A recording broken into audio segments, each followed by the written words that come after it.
how really poor sleep can affect a childhood. In adults, yes, when you lose sleep, you become groggy, you become sleepy, but the kids, it's reverse. They become hyperactive. Oh my God. So what are your thoughts on holiday sleeping? Your body does not know it's summer vacation. The day before the exam, they want to cram up everything, like literally staying through the night. So cramming at night during exams is literally the worst thing you can do. Is literally prime time. It's not downtime. It is medicine and it's free. So a lot of moms or families are not going to be happy when I say this, or even surprised. Ideal bedtime for children should be between 7 o'clock and 9 o'clock in the night. Now, most parents come to me with this question. The child is exhausted by the time they come from school, so they'd like to sleep for, let's say, an hour or two. Kids older than 5 years should not be napping during the daytime. A lot of parents think snoring is cute. If you have a kid who's habitually snoring, it could be a sign of sleep disordered breathing. What is the single most thing that actually disrupts sleep? The biggest enemy of sleep is electricity.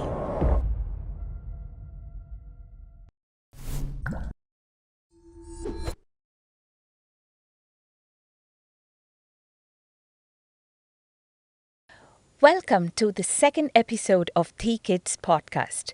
Today, we have an extremely important topic that we're going to cover about, which is childhood sleep, a behavior that is most underrated during childhood. And we have an expert, Dr. Sindhuja Harsha Vardhan, who's a trained pulmonologist and sleep specialist, to talk about this. Welcome, Sindhu. Thank you, Dr. Supraja, for inviting me today this wonderful morning. I hope you had a good night's sleep yesterday. Yes, I did. Thank you. So Sindhu is a trained pulmonologist. She's done her basic training from the best centers across the world, including the University of Chicago. Currently, she practices as a pulmonologist and sleep specialist at DHEE and Aloha Children's Clinic, as well as is a part-time consultant at the University of Illinois at Chicago. So we are honored to have you here in our sleep podcast. The honor is mine as well. Thank you. Okay, great. So let's just begin. Our team is very passionate about children's lifestyle, and we believe that a child's lifestyle quotient is defined by how they play, how they eat, and how they connect. And connect with self through sleep is fundamental, and that's why we are here to talk about sleep. So why do you think sleep is so important? I mean, think about it, Supraja. In the whole universe, every species sleeps, right? I mean, they are vulnerable to predators during that time. They are not foraging for nourishment, yet they sleep.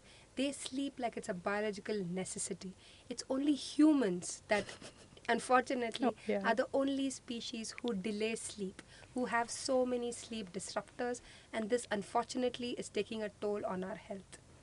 You're so right. And I think that's more relevant in our country. You know, in Indian culture, we're all quite obsessed with our children about their eating habits, how much they eat, what they eat, how they eat, etc. But we hardly talk about their sleep. I don't get much questions from parents, and we hardly had training in that. No, so think about it.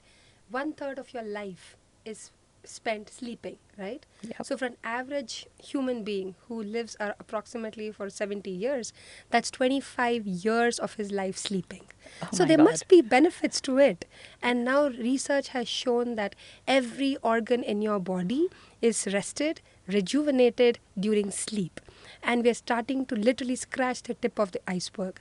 And especially during childhood, during infancy, right from birth till the teenagers, there are a lot of benefits to sleep. Okay, great. So could you take us through how really poor sleep can affect a childhood? Absolutely. So when you start with the benefits of sleep, the first one we have to talk about is physical growth and recovery, correct? Yep. So we all know in deep sleep especially, that's when your growth hormones start to pulse in your body. And that gives cues to your muscles, bones, lot of your other organs in your body, and there's optimal growth happening, right? So if you want your children to become taller, get them to bed, okay? So they hit their optimal growth potential. That's one. The second thing is mood, emotional regulation. So a sleep-deprived child is actually hyperactive, more irritable, and it's tough. They're more difficult to console at school.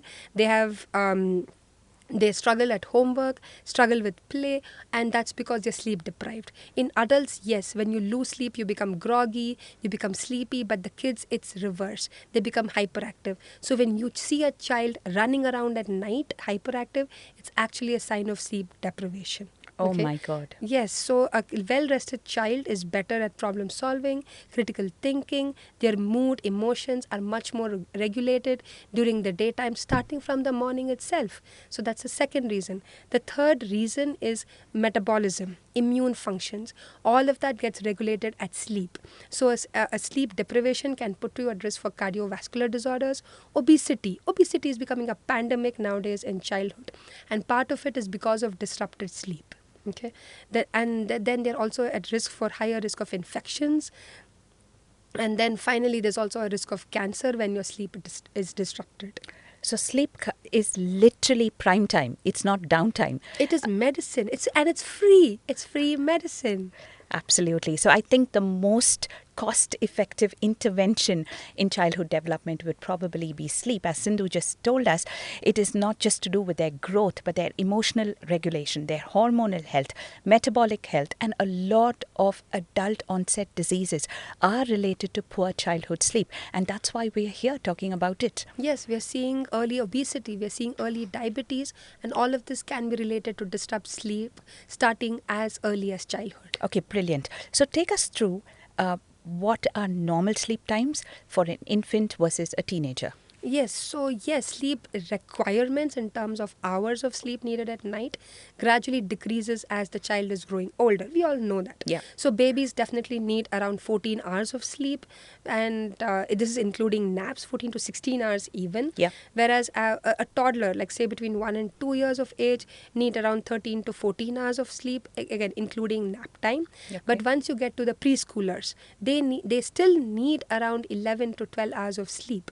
School age children need 9 to 11 hours of sleep, and teenagers need 8 to 10 hours of sleep. I pause you there. Yes. So did you mention Yes. that a school age child actually needs 9 to 10 hours? 9 so it's to not 11. 8. No, it's 9 to 11 hours of sleep, and 9 is the lower limit for their Right. optimal function, and for them to be well rested, and for their full growth potential, developmental potential, they need 11 hours of sleep.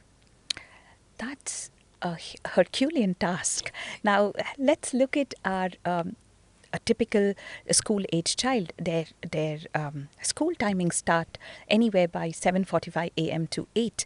So they probably leave home by 7:15. So you're telling me if they have to sleep for at least about 10 hours, if you wind back, they got to be in bed by 8:30. Absolutely. So a lot of moms or families are not going to be happy when I say this, or even surprised, is that your ideal bedtime for children should be between 7 o'clock and 9 o'clock in the night. And at 7 o'clock, a lot of mothers start to notice the cues. The child is yawning, they're rubbing their eyes, they start to lose activity in whatever they're doing at that time. Okay. It could be reading a book, it could be playing games. And these are sleep cues that we are missing. Right? All right. And then they go into the hyperactivity stage. They start running around the house, and So this is after 9. exactly, and these are signs of sleep deprivation. All right. Because they're Correct. not in bed, they're not sleeping. So we have to catch them at that 7 to 9 and have a sleep routine to actually get a proper 9 to 10 hours of sleep during Absolutely. childhood. Like you said, if they have to be out of the house in the morning yeah. at 6:30 or 7, because that's when most of the school buses arrive right now, they need to be sleeping by 9 o'clock. And that means the bedtime routine, which we'll discuss soon, has to start by 8:20, 8:30, 8:40 even. Interesting. So now that you mentioned bedtime routine, I'll start with a question. How early can we start sleep training a child? Any time. I mean, you can. Sorry. Can you ask the Sure. question again? How early can we actually start sleep training in a child? Oh, that's an excellent question. So when you think about the circadian rhythm, Yep. which is basically your day-night sleep rhythm, there is absolutely no circadian rhythm at birth. Okay, but then by 6 weeks it starts to develop, and by 4 to 6 months it's completely developed. So by 4 to 6 months is actually when you start sleep training, and at that point is not even called sleep training because it comes naturally to the baby, because they're also learning what we call as self-soothing skills. They need to learn how to go back to sleep by themselves, and this is when a lot of parents make mistakes. So they wake up the child in the middle of the night because they feel that the kid is hungry and they need to be fed. So it is completely okay for a child at 5 months of age to go up to 5 or even 6 hours at night uninterrupted without a feed. That's very important. I'm glad you said that. So a typical baby of 4 to 5 months can actually sleep through 5 to 6 hours peacefully without being woken up in between to, feed a bottle or to actually give a breastfeed. And in case the baby wakes up, let's say every 2 hours, habitually, how does a parent handle that? So yes, so during the night, there are what we call as awakenings. Yeah. They can be few or even multiple, and these are normal. Okay. So it's only by 9 to 12 months that the child completely sleeps through the night. Okay. There can be awakenings. Okay. During this time, it's important that the child self-soothe themselves back to sleep. Offering a bottle, offering the breast, carrying them, rocking them, or I have had parents even picking up the child, putting them on a stroller, taking them for a car drive to put them back to sleep, are actually creating what we call as sleep associations or sleep props. So the child becomes habituated to these associations, and then they require that as to get back to sleep sleep. each Exactly. time. Yes. So let the child self-soothe themselves and go back to sleep during that time. So do not switch on the light. Oh. Yeah, do not switch on the light. The room has to be pitch dark, because your melatonin works best when it's dark. So let the child self-soothe themselves back. So you're telling us that a baby as early as, let's say, 5 to 6 months may have sleep awakening, but that doesn't mean they are hungry. So we don't have to rush to feed them. We have to understand as a parent that they can go about 5 to 6 hours without feed. So we actually allow them to cry and to get back to sleep. Absolutely. In fact, during sleep training, like say you missed this boat and we try to sleep train kids later on, then it's absolutely imperative that the child is allowed to cry a little bit during sleep training, but given that they have a consistent feeding schedule. Yeah. Okay, so you have a child who's well fed and put to sleep with a good bedtime routine. They have an awakening at night. You do not need to feed the kid in the night. Okay, brilliant. So once they are about 6 months, they are becoming bigger, they are ready for complementary feeds, etc. We actually should become very conscious to see that they sleep through the night, and their awakenings, we respond to them lesser. Exactly. Yes. Okay. Yes. Okay. Now, culturally, that becomes a little challenging because there would be a grandparent and, the nanny or the father who would say, pick up the child is hungry. So I think it requires a family discussion to actually say, yes, absolutely. So again, so this comes back to, again, the most important topic is bedtime routine. Yeah. Okay, creating a bedtime routine for the child. Okay. So fix your bedtime first and then create a bedtime routine. It can start in the bathroom, like say you brushing the child's teeth or giving them a shower, changing their clothes into nightwear, sleepwear, and then or just washing their Hands face, and feet body, and- feet, exactly, applying a moisturizer if needed, and then bring the child to the bed. Okay, and there pick just one or two activities. It could be reading a book, singing a song, listening to music, or saying a couple of prayers, or even talking for a couple of minutes about how their day went. Yeah. The parent can talk, the child can talk, just for a couple of minutes, and all of these should not cross more than 20 minutes. Bedtime should not be too long or too short, just the right optimum amount. And finally, make sure all the lights are switched off. Kiss, wish the child good night, and absolutely no more talking to the child after that. No encouraging requests for one more story. You know how it goes. Yes, One more absolutely. story, one more song. What else did you do during the day? Nothing. At the correct time, switch off the light and let the child go to sleep. It's very important that you said that, because parents try that. they genuinely try, and they say, "Ma'am, we did try that, and by the third day I was asleep and the child was still awake." Yes. So I think what I'm getting from what you say is we need to be consistent. How long does it take? So you said the right word. It's consistency, right? That is the key to good sleep hygiene. Okay. One thing is the whole family should be a part of this. Yeah. And it can be extremely difficult, especially in our country when you have a parent coming back late from work because of work responsibilities, traffic. The mother has work from home meetings. There are grandparents who want to watch a late night a show or a movie. There's cricket matches going on till 12 o'clock in the night. So it can be very challenging. But try and have at least one parent start the bedtime routine at the right time and make it consistency. And coming back to your question as to how long does it takes 3 to 7 days. That's it? Exactly. 1 week is all you need, again, but consistency. And that continued by end of 2 weeks, I promise you will have a bedtime schedule. Okay, did you hear that? So Dr. Sindhu says it just takes about a week to get the sleep routine right, provided every member of the family is convinced and enrolled into this model, because it requires a whole family to see that the child sleeps. It takes a village to raise a child. It takes a family to put the child to bed. Brilliant. I think you did emphasize on consistency, timing, and routine. Yes. So these routines are the ones the child or the infant associates with sleep rather than feeding. Yes. Now, coming back to our little infant who's trying to wake up at night and screams at night, so we allow them. Most of the Indians co-sleep with their baby. So what are they allowed to do? Are they allowed to tap the baby to sleep and, just make some lullaby sounds and to see that the child sleep rather than actively picking them up and walking around with them? So yes, so give the child some time. Yeah. Because most of the time, kids can go back to themselves. Okay. And you're actually making them more emotionally regulated, more confident when you're allowing them to go back to sleep. Okay, they do not need you all the time.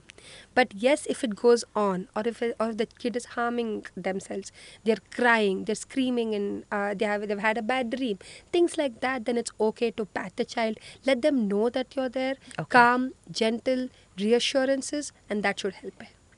Okay, brilliant. That is good thoughts for infant sleeping. Now, we move on to the preschoolers, the ones who are running around. They usually get more active towards the evening. As you rightly said, that's probably a sign of sleep deprivation. Now, when they are so hyperactive, they refuse to go to the room.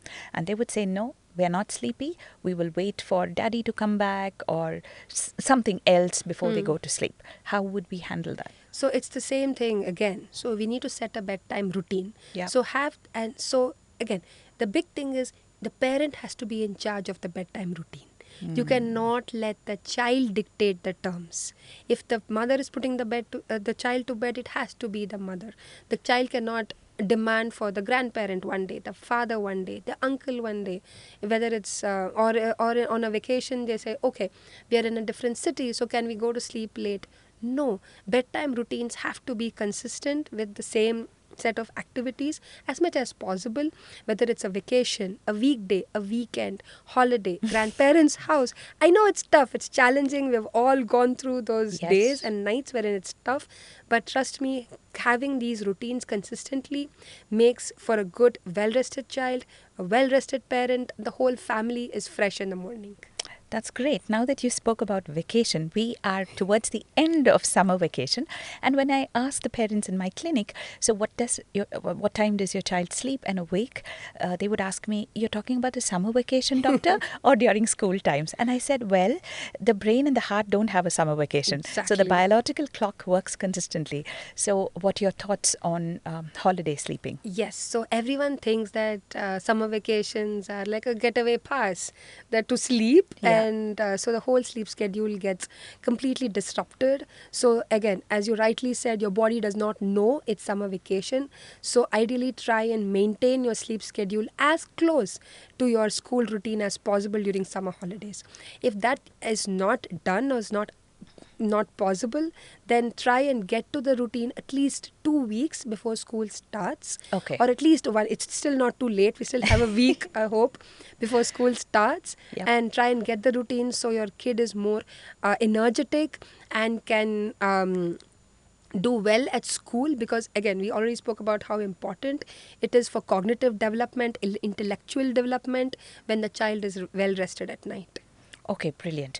So when you spoke about cognitive development and memory, Yes.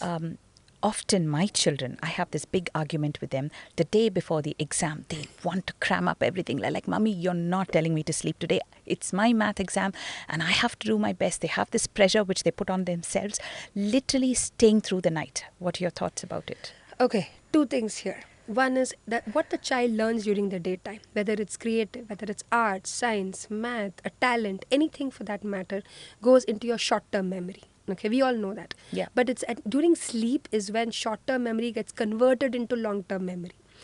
So when you sleep with good quality, with good time, then your retention power is better, your concentration is better, your mind is more relaxed and calmer in the morning. So cramming at night during exams is literally the worst thing you can do. I'm going to frame this. I'm going to definitely show my children. Prepare a schedule. Yeah. Prepare a schedule. Start 2 weeks, 3 weeks, a month, 6 months, depending on the intensity of the exams, and start preparing so the night before the exam you get a good night's rest. You actually should get it every night, but more importantly before the night of the exam. I think that's a very underrated thing that we do. It's very important. So we got that point. That's well taken. Now, many parents do come and tell me, Ma'am, it's easy to say, but there's so much project work, there's tuitions, their child comes back late. How are we going to actually clock in that? So as long as I ensure my child is getting 9 hours of sleep, can they sleep about 11 o'clock or 11:30 and wake up a little later? So are we talking about teenagers, like the older kids? No, here, the school-age child. The school-age child. Okay. So the school-age child still need 9 to 11 hours of sleep. Yep. For their optimal growth and development, right? So when you so try and balance your schedule. So all the vigorous physical activities, the homeworks, research projects that need screen time is done earlier in the evening. Okay. They can kind of do light research, light reading after dinner and start winding down. Again, we spoke about mood regulation, emotional stability, retention, long-term memory, critical thinking, problem solving. Yep. So they need that night's sleep. And even if they do sleep a little late, like say by 10 o'clock, let them get that sleep routine. It has to be the same every single night. Okay, brilliant. So yes, we get the sleep routine right. But does the timing matter? Is it okay for them to sleep, let's say, midnight versus 10 o'clock? No. Absolutely no. Again, so in sleep, I'm not going to go into this too deep, but there are stages of sleep, and we kind of cycle through them throughout the night. So when they sleep later, it's like say 11 o'clock or 12 o'clock, they're losing out on a lot of REM-rich sleep. Okay, that's one thing. So that sleep architecture gets disrupted. And a lot of time, your circadian rhythm, your mood regulation, your body temperature, your hormonal regulation, all of that gets disrupted when you're getting up, when you're sleeping late and getting up late. So ideally, sleeping early and getting up early should be optimal. Great. So that point is very well taken, that we got to sleep in time. Now, most parents come to me with this question. The child is exhausted by the time they come from school, so they'd like to sleep for, let's say, an hour or two. They get well rested and then they go out to play, and then their homework and everything they extend through the night. So eventually, when you add the two, it adds up to 9 hours. So, oh my God. And thank you so much for bringing that up, because kids older than 5 years should not be napping during the daytime. Okay. The very fact that they're needing that sleep when they come back from school, instead of getting out in the sun and getting that good vitamin D, getting that nice rigorous physical exercise, they're losing out on that because of sleeping, is because they're sleep deprived. And worse is, it's a vicious cycle. The longer or the more they sleep in the early evenings, their night sleep gets delayed again. Absolutely. So we need to break that cycle. Fix a bedtime routine, fix a bedtime. Okay, so usually what we start off with is we start with the bedtime routine first, and then we slowly advance the bedtime Yep. to where it's ideal for the child. And when you see that, and that is consistently continued, then the child will automatically stop sleeping in the evenings. Okay, so you made a very important point that you can't have fragmented sleep. No. You can't add the two sleeps. No. So you're basically not even negotiable. Unfortunately, no, because as I mentioned in the very beginning, sleep is a biological necessity. It's free, it's easy, it just takes habits, just small habits change every single day, and then it becomes part of your lifestyle, and that is important for every child, even adults for that matter. Good you mentioned that. Because most children won't sleep till the parents sleep. And, they say, you are sleeping so late. Daddy is going to come so late. Ajji is sleeping so late. I don't want to go to bed. So I think it's important for all of us to kind of wind down. So that's exactly how parenting is, right? Yep. It's like the kids naturally emulate what the parents do. Not when what they say. Exactly, yes. So when the child sees the parent sleeping early, when the child sees the emphasis the parent is putting on sleep, they would naturally go to sleep. And bedtime, so the whole family together, and we all know now that co-sleeping is okay. Yep. And the whole family winds down gradually after dinner, and they all go to bed together. The whole family is fresh in the morning. Okay, so there is a huge benefit in winding down early and waking up early. We become more productive. Yes. And it's probably a family behavior that we need to change, not just the child's behavior. Having said that, if a child at 9th grade wants to change their sleep routine and start afresh, is it possible? Yes. So there's a caveat here. So 9th grader, we're talking teenagers, right? Yep. They're hitting 13, 14 years of age. Yep. Now, teenagers naturally have a delayed circadian rhythm. Yep. They do tend to sleep later and get up later. That is that's part of their system. Okay, but still bedtime routine is important. Just because a teenager can sleep late does not mean he's going to sleep at 1 o'clock, watching playing video games, watching on his phone. Can we do that again? Yeah, just repeat it. Okay, so again, just because a teenager can sleep. Yes, so just because a teenager can sleep late, or he should not be sleeping at 1 o'clock, playing video games or watching screen, or literally falling asleep with the phone on his chest.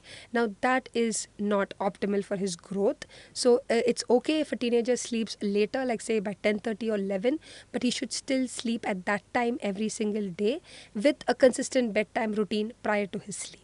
Like reading and not screens, etc. Absolutely. And one more thing, sorry to interrupt, is that teenagers catching up on sleep on weekends is again not advisable, because if they get a good bedtime routine and good sleep times, then their weekend sleep should not be more than 2 hours at best from their weekdays. From their regular sleep. Yeah, so there's no sleep debt basically. Exactly, and they have a good sleep hygiene. Sure. Now, good you mentioned timing.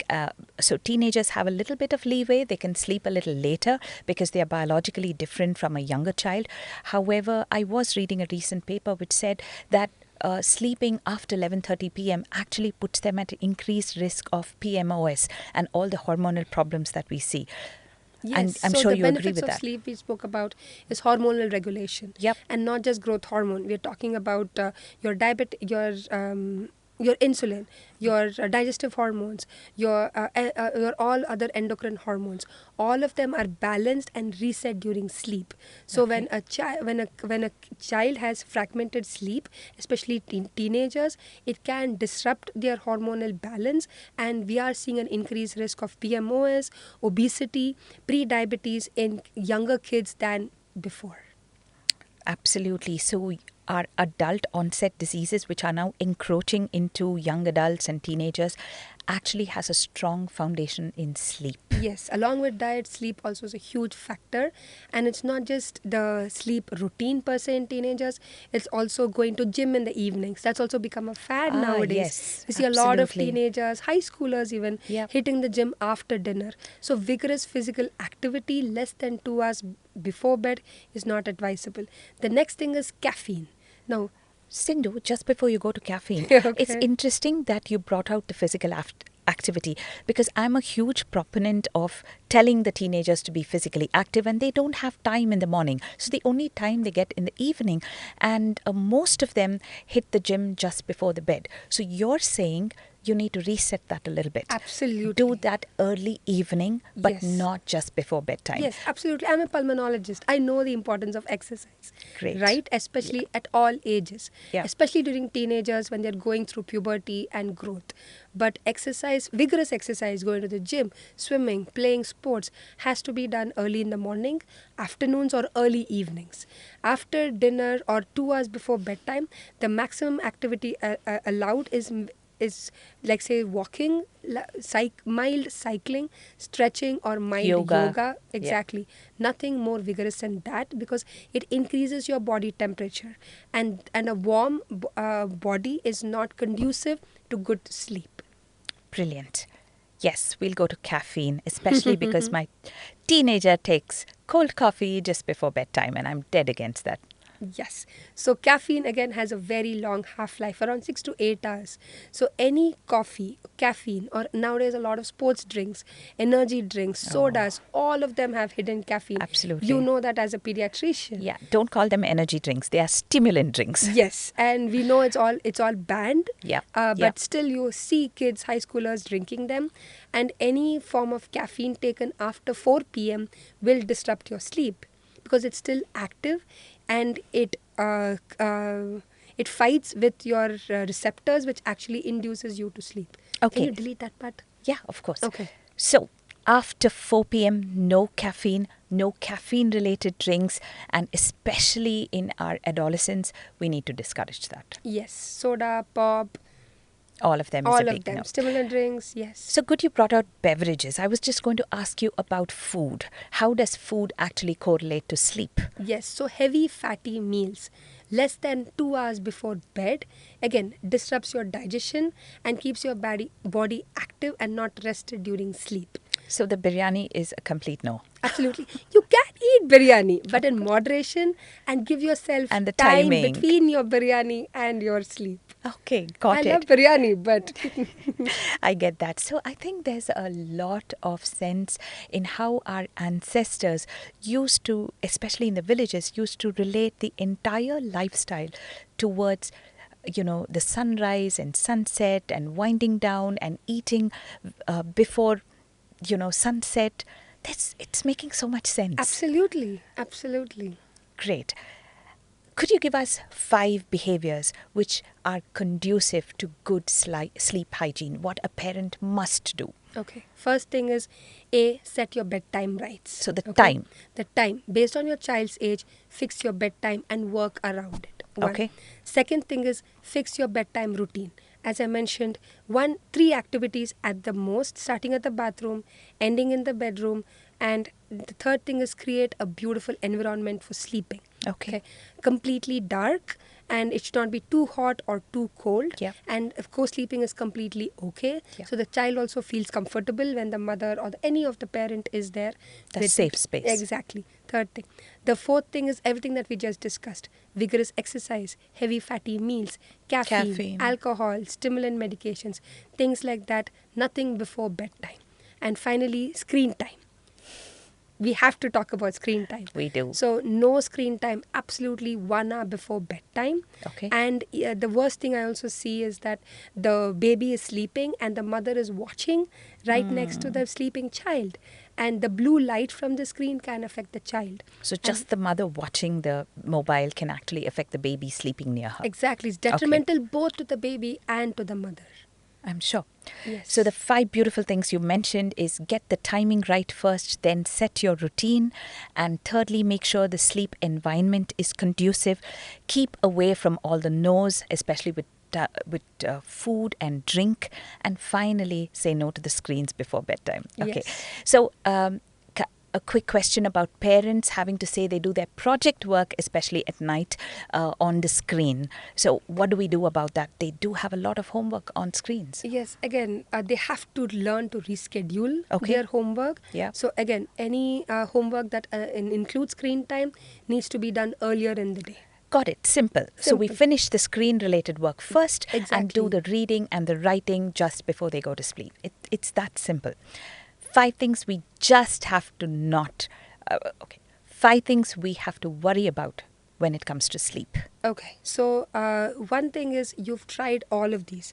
Bedtime, routine, doing all of this, and the child is still struggling to sleep, then that's a red flag. Yeah, we need you. Yes. Meet a pediatrician, meet a sleep physician, and find out if you're missing anything else. Yeah. One. Second thing, and this is despite having a good feeding schedule, meal schedule, everything else is fixed, but if the child is still struggling to sleep, then meet a pediatrician. Second thing is we have to talk about is sleep disordered breathing. This, unfortunately, snoring, right? A lot of parents think snoring is cute. Oh, well, they say the parents snore, so it's normal for the child to snore. And I say it's absolutely not correct for a child to snore and a noisy breathing. So could you throw some light about snoring? Yes, so a lot of families come to me also, oh, the father snores, so that's why he also snores. It's very cute to see them both snore. No, absolutely not normal. Okay, so 15% of children around the world snore. Okay. One. Second thing is you have a child snoring when they're sick, when they've had a really tired. Fatigue day, sports day. Once in a while, yes, it's okay. Yeah. But you have a kid who's habitually snoring daily. One. Second thing, along with snoring, they're also having trouble breathing. They're gasping. It literally goes... right? Yeah. They're holding their breath. They hold and they stop. That is not normal. Third thing is abnormal movements around the bed while they're sleeping. Okay? That again is related to sleep disordered breathing. Okay. So they're not rested fully. They're not rested. Keep twirling yes, and it's the brain keeping them awake. Got that. Okay. And the next thing is abnormal sleep neck position. movements. Yes, sleep position. C type of sleeping. Exactly, because that's your body again compensating to open up the airway. Decreasing airway resistance. Okay. And so these are the nighttime symptoms that we spoke about. Then the last one is multiple night awakenings. Okay. Either to go to bed or a kid, either to go to the washroom. To go to the washroom. Or a kid who has been completely toilet trained starts to have bedwetting episodes. These are again red flags, but these are nighttime symptoms. Yeah. Daytime symptoms could be early morning headaches, irritability during the daytime, hyperactivity, or failing grades. Right? You have a child who's been doing really good in school, now has trouble concentrating, does not understand what the teacher is trying to tell him. All of these are symptoms of fragmented sleep and could be a sign of sleep disordered breathing. Now, sleep disordered breathing, the causes for this is multifactorial. It's basically increase in airway resistance. Can happen due to obstruction anywhere starting from the nose, going all the way down the airway passages. But this needs to be investigated. So if you see any of these, please let your pediatrician know right away. So it's important for a parent to pick up the quality of sleep when the child is sleeping. Yes. Noisy breathing, abnormal postures, thrashing around during sleep, waking up often. We should not normalize that behavior, and it's best discussed with a pediatrician and get help from a sleep specialist when necessary. Okay, great.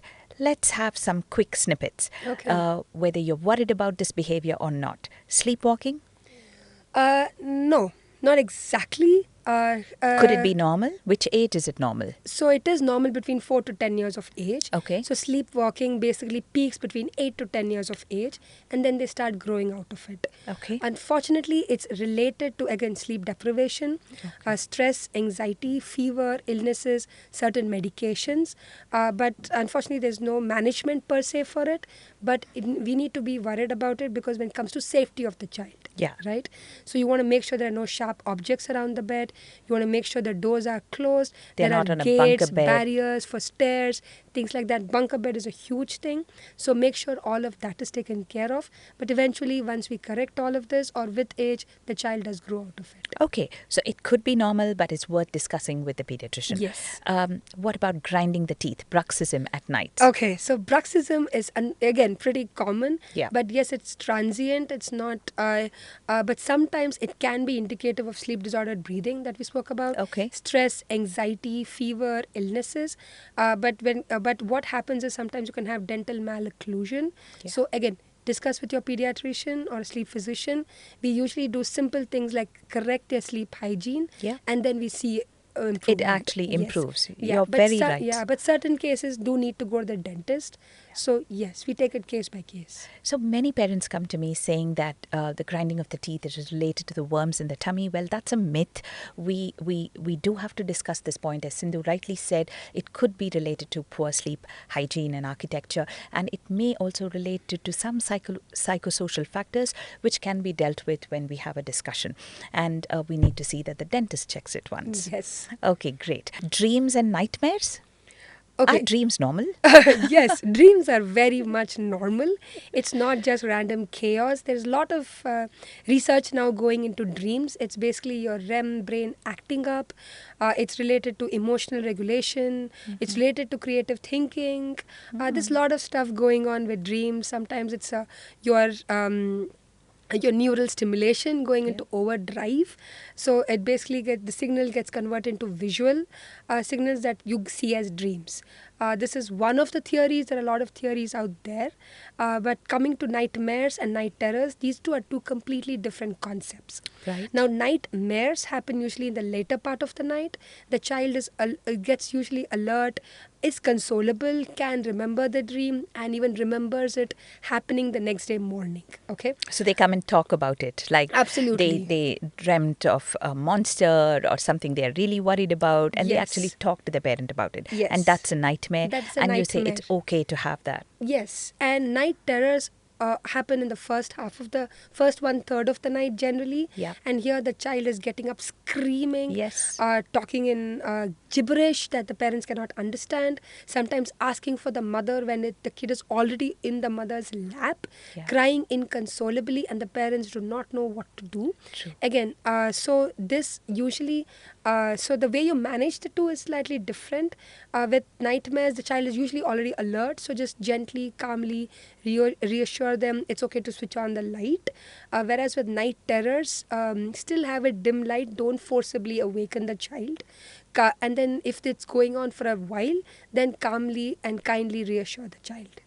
But Okay. the both of them are related to fever, stress, Yeah. anxiety, illnesses, and most importantly, sleep deprivation.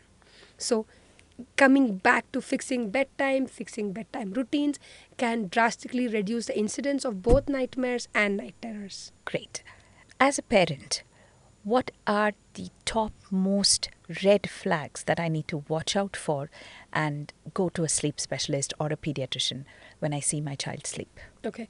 One is a kid older than 5 years old still taking naps in the daytime. Right? So napping is not acceptable. Yes. A lot of bedtime tantrums, battles both in the night and in the morning trying to get the child up. Again, this means that the child is not getting enough sleep. They need to work on the sleep hygiene. And then we spoke about all the red flags for sleep apnea or sleep disordered breathing, snoring, restless breathing, movement, abnormal noisy posture. breathing, postures, random neck positions, sleeping easily in car rides. Literally, the kid sleeps on the bus ride back from school. That is a sign of sleep deprivation. Oh no. Yeah, you see a lot of school buses coming back from school. Half the kids are like, oh no, I don't want to make that face.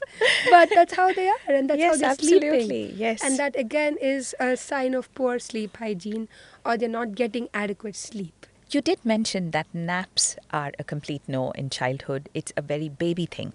What about power naps in teenagers? Okay, so power naps. What comes into play in power naps is the timing and the duration of the power naps. Ideally, you want it to be less than maximum 10 to 20, 30 minutes, not more than that. Okay. The other important part, it has to be in the early afternoon between 1 and 3 p.m. because that's when you hit your post-lunch dip in your circadian rhythm. Anything longer than that will disrupt your night sleep. Okay. And most importantly, power naps is not a substitute for sleep. If you're getting a good night's sleep, you should not need power naps. It can be used as a supplement, but not as a substitute.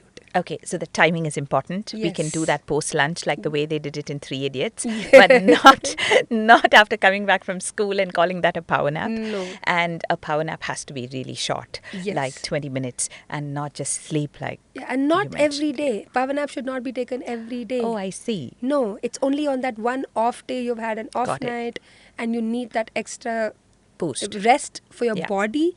yes, but not on a regular basis. You did mention that when we nap we can get some physical rest, but everything else is not restored. Some more comments on that? So yes, so a lot of time what happens is the parents especially let the child sleep extra on Yes. a weekend, Yes. thinking, oh, they've had a long week, Yes. a long tiring So week. it's like an investment. Okay, Saturday, Sunday, you sleep lots because. Investment, yes, we actually call it sleep debt. Because your Yes. body is craving that sleep and it gets that extra sleep during the weekend. But that again sets a bad precedent for the following week. Oh, yeah. Yeah, because you're sleeping during an afternoon on a Sunday, but a Monday afternoon you're back at school where you have to be attentive at class. So fix your bedtime routine. Start sleeping earlier. If you're noticing that your child is sleeping more on a weekend, or taking those afternoon naps, especially if the child is older than 5 years of age. Got that. So I think you've said it more than a million times now that we got to set that time, the duration, and have a proper routine, Yes. irrespective of our age. And it's not just a baby thing. No, It's, no, it's also a parent thing. Yeah. You see a lot of times you see parents watching TV and sleeping on the sofa. The child is maybe sleeping on their lap on the sofa. Yeah. And they say, oh, my child is not watching TV, but he is. There is background sounds, light coming from the TV. So be aware of that. Loud noises in the living room is affecting the child in the bedroom. What is the single most thing that actually disrupts sleep in all of us? Interestingly, someone actually told me that the biggest enemy of sleep is electricity. Oh, Yeah. electricity? Yeah, because that's when humans started to sleep later because of artificial light. We started pushing our sleep times. Got that. Sleeping at, as I said initially, children, their ideal bedtime is between 7 o'clock and 9 o'clock. That means their dinner is at 6 o'clock. A lot of parents, unfortunately, because of challenging work schedules, the dinner is not done by 9 o'clock. Yeah. And this bedtime gets pushed even. True. So, True. going back to sleeping early, so has to be consistent, and it's the best medicine you can give your body. Absolutely. So I think the sunrise and sunset do teach us a lot. Yes. Yes. I have parents coming into the OPD talking about sleep regression, and I'm pretty surprised. This is not something which happened a decade ago. No. So where did all this start? No. So sleep regression is not an official medical terminology. However, it's a parenting term. Now, that being said, the phenomenon is actually pretty real, wherein the child at certain times during the development starts having symptoms like they're fighting bedtime routines, their sleep kind of patterns kind of change, and there are multiple awakenings at night. And we usually see this during developmental milestones, circadian rhythm maturation, separation anxiety, travel, illnesses, especially during that first 2 years of life. Okay. Now, this is not damage. This is not abnormal. It's part of the pediatric development. Okay. It's part of development of the child. This is natural. Okay.